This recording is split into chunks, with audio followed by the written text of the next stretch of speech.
Hello, and welcome to the second in our series looking at what it means to rest in God.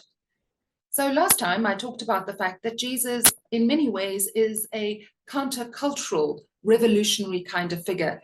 He is setting up a different way for us to be in the world. He invites us to be part of faith communities rather than being part of families and traditional communities that we have been born into. He also challenges the religious communities of the day. And in this set of talks, I want to look at what it means for us personally to rest in God. Because often when all these different things are happening around you and the world feels overwhelming, it feels as though resting in God is something we can't do. Remember how often Jesus steps away from the disciples, steps away from the crowd, and goes to a quiet place to be with God. It is in that time of being with God that Jesus really finds his rest in God, that Jesus finds his place to be restored. So there are two things in drawing aside to be with God that I think are important. The first is, of course, finding the time to do that. And the second, and possibly much more important, is what happens when you take this time to be with God and you set this time aside. Here, we have much work to do. The first is, do we really believe in a God who loves us unconditionally and who will not be outdone in generosity towards us? For most of us, we really look at this carefully. We don't quite believe it. We don't fully trust it.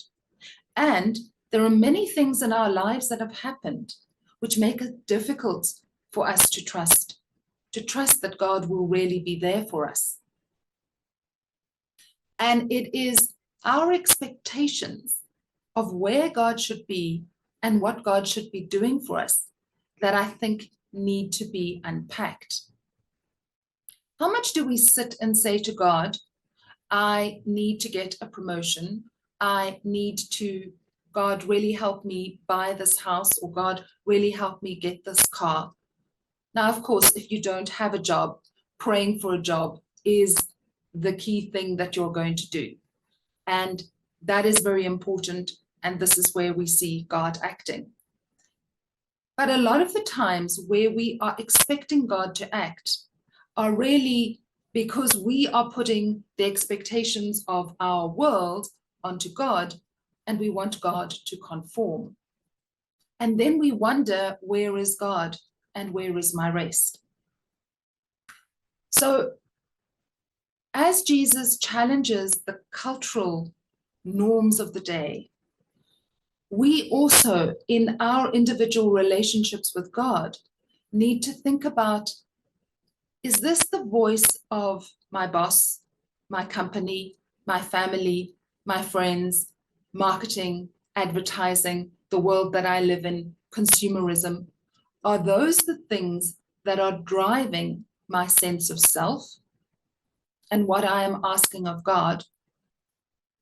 Or am I seeing myself through God's eyes? And is that what is driving how I see myself?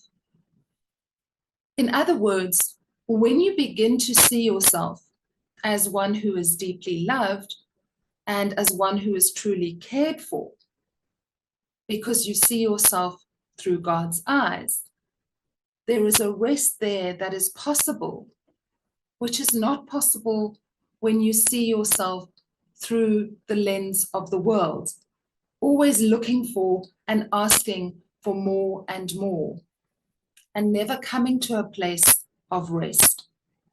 So my question to you today is, are the burdens that you are carrying truly burdens, or are they expectations that are being put on you by family, friends, communities, the way you see yourself? So the question is, can you find rest And are you able to put the burden down? Because you begin to recognize that a lot of your burden is the pressures you are putting on yourself because of all the voices and pressures around you. So I hope that gives you something to think with, and that is a little bit helpful as we try and unpack what it means to truly rest in God. Amen.